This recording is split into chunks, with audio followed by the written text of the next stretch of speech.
Good morning, everyone. Well, it looks like I'm going to be doing videos from here on a regular basis because I've got 2 to 4 hours to wait for my son to do his donation, so he's making money from it, so I'll help him to do that. It also means that he's had to move his Thursday day to Friday, so I don't know if I'm going to be able to do a live stream on Friday. We're going to have to play it by ear. It might have to be in the afternoon after I'm back at the house where I've got internet. All right. Today I want to talk about what's going on in the Middle East and just do a little quick update on Israel. We know that Israel even existing today is a miracle. They didn't exist before 1948. And a price had to be paid. The millions of Jews that were killed in the Holocaust paid the price. They got the sympathy of the world to allow Israel to be recreated back in the land that they were in before. It's never been a Palestinian state. But they're back and they're flourishing. Just if you look at pictures before and after of all the major cities, Tel Aviv is a good example. I mean, it was like sand dunes, and now it's skyscrapers all over the place. But they still have the same problem in that the surrounding countries don't like them. And they'll use any news media who wants to lie about the situation, they'll use them to put out their propaganda, their lies. Now, right now, Israel's just about to the mop-up stage for Hamas. And Iraq has said they're going to take anybody who wants to flee there, and they can go to Iraq. So they may not get all of them, but Israel, just the same way they did for the prison guards and the people that were running the prisons for the Holocaust, they went after them whenever they could find them. They took them out. It'd be the same thing in Iraq. They'll find them. So they're about ready to, they're already moving vehicles and equipment and storage and stuff to the north, getting ready for the war in Lebanon. Now, the people don't want it any more than the people in a lot of these countries that don't want it. It's their leaders. Hamas was given to the Palestinians as a place, and Gaza was given to the Palestinians as a place to live, and immediately Hamas took over and started ruling the place the way they wanted it, not the way the people wanted it. The problem with these evil dictators being paid for by Iran is they just come in and take over, so you can't just give something away unless you put protection with it. And you go, well, we don't want Israeli troops there. Well, there's Israeli troops are monitoring the Temple Mount, even though Jordan has it. That's the only way to keep peace. If they didn't have Israeli protection up there, you couldn't even go up there. All right. So, looking back, I'm not going to give you scriptures today because I don't have the Bible where I can get to it. In Jeremiah, it talks about Elam, which is the western coast of Iran. It's on the Persian Gulf. There's water there, and that's where they've put their nuclear power plants and their missile launchers. We got to see some missile launchers launch from there back in April. Was that 17th? When they launched their some 300 some odd missiles from all over the place, but a lot of them came from Iran. And the United States helped, along with the UK, even Saudi Arabia. But the United States says they won't help anymore. It says you're on your own and we're not going to give you any more ammunition. So it's a war of attrition. They could keep this up and run Israel completely out of conventional weapons and continue to attack. I guarantee you that Israel will use one of its nukes if they have to survive. In history, or in the Bible, we're told that there are 2 cities that will be laid waste and never to be lived in again. Well, 2 areas. Damascus, I guess we could call Amman, Jordan, also part of that. There are areas that are going to have major destruction, and Elam. So potentially 3 areas. Elam is separated from Iran proper, all that's basically Persia, by a mountain range that will protect Iran if a nuclear bomb goes off, or if their nuclear plants are destroyed there in Elam. But all that destruction will go, all that radiation, if there is any, will go west to Saudi Arabia and northern peninsulas there. They won't like that. So in Jeremiah it talks about God breaking the bow, not the arrows, the bow, their ability to fight. That's probably what's going to happen there. Now, whether it's done conventionally and they attack their nuclear power plants and destroy them and cause radiation, or they actually use a nuke to do the job. One way or the other, that's not going to be a very pleasant place to be.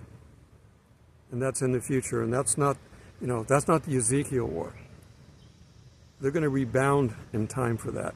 And Elam is technically not part of Persia, Iran.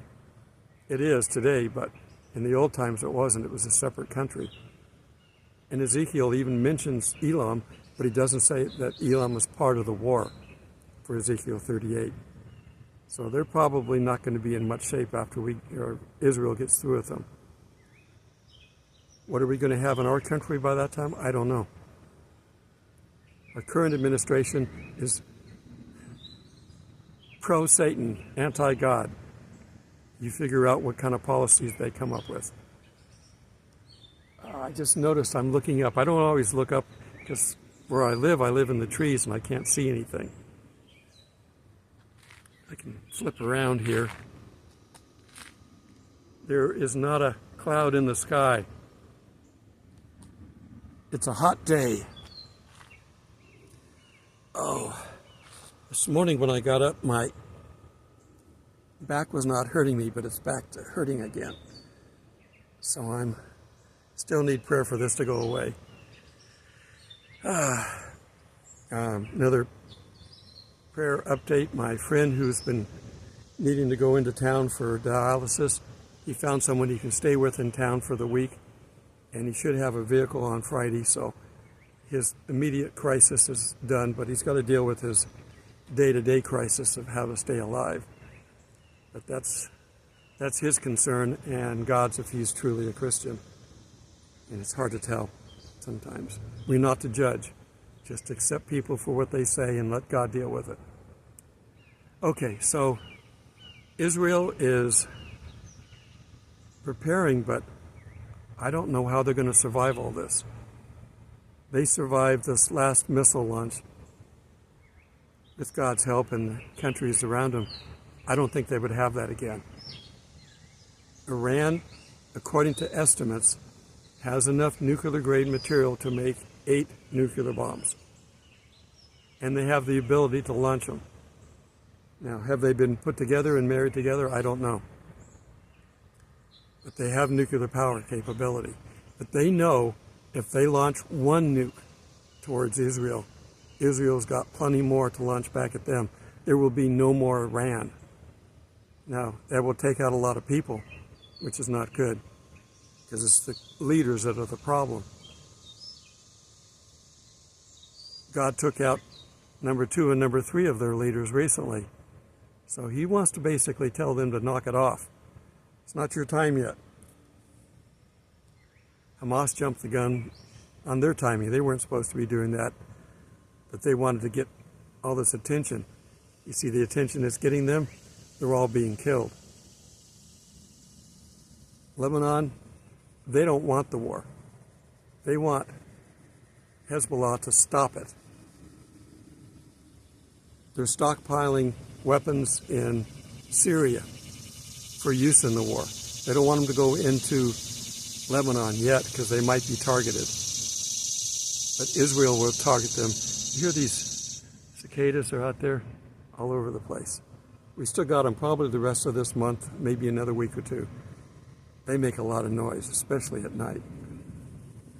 So anyhow, pray for the Middle East, pray for Israel, pray for this country. We've got some big stuff coming this year. We don't know which way it's going to go. God does. But we need to be ready, be prepped. Have enough supplies to last you for a month or two in case there's a major collapse. I talked about this. I was going to talk about it on my stream on Friday, but I think I'm just going to throw this out. We have a couple of scenarios. Big T gets elected, and Big T doesn't get elected. I'm not mentioning names, trying to keep this politically correct. If he gets elected, they've set booby traps on all of our systems, on our monetary systems, stock market, housing, everything, food, everything is set to collapse. They could let him get elected and collapse everything. They own the media, so they could blame him for everything, even though they're the ones that set it up. So that's one scenario. He could not get elected for whatever reason. Martial law, they could assassinate him, whatever the situation. He may not get elected. They may put him in jail. It may be next year when the judge says this is illegal, release him, but it's past the election. That's all they need to do is get past the election. So there may be some other things. We know that absolute pure evil is running our government right now. Satan is running our government through the harlot. And these rich billionaires who are funding it are part of this. They're the people that hell was made for, Satan and his people. Hell wasn't made for the average person. Hell was made for those that just fight God and don't want to have anything to do with God in this world. That's who it was made for. Now, people who follow them, become part of their lies, they're going to go to hell too. But don't worry, hell's temporary. There's a limit to how long you're going to be in hell. Go to Revelation 20, you can see that they are thrown into the fiery pit for eternity. God doesn't want anyone to perish, but everyone to accept Jesus as their Lord and Savior, and that will prevent you from going to hell. There's nothing you can do to stop going to hell except accept the free gift. That's it. Jesus is the only way to get to heaven. You can't be a good person. You can't do all kinds of things to help people.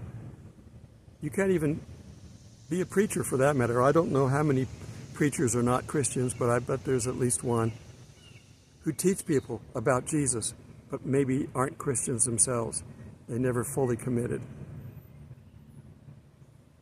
Everyone has to pay attention. We all have to make that choice. For God, through Jesus, or against God. So nobody goes to hell because God sends them. They go to hell because they want to, because they don't want the alternative. Now, is it based on a lie? Probably. But people who take the time to research it can find out that it is a lie. Don't be lazy. Research it. All right. I'm going to go walk back to my car. This might take a little while. I'm not that far away, but it's hard to walk with my lower back. I have a disc that's crushed in my lower back, and I normally can protect it. I've got exercises that I do regularly to build the muscles up. But something I've eaten has messed up my digestive tract, and it is basically pushing in all different directions, including on this bad disc. And that's why I'm having problems. There's really nothing damaging. It's the bad disc which is causing the nerves to set off alarms. I can't fix it. You can't put heat rub on it. It's not a muscle. It's a false nerve. So pray that I can get this all situated and get back to normal. I'll work through it like I'm doing now.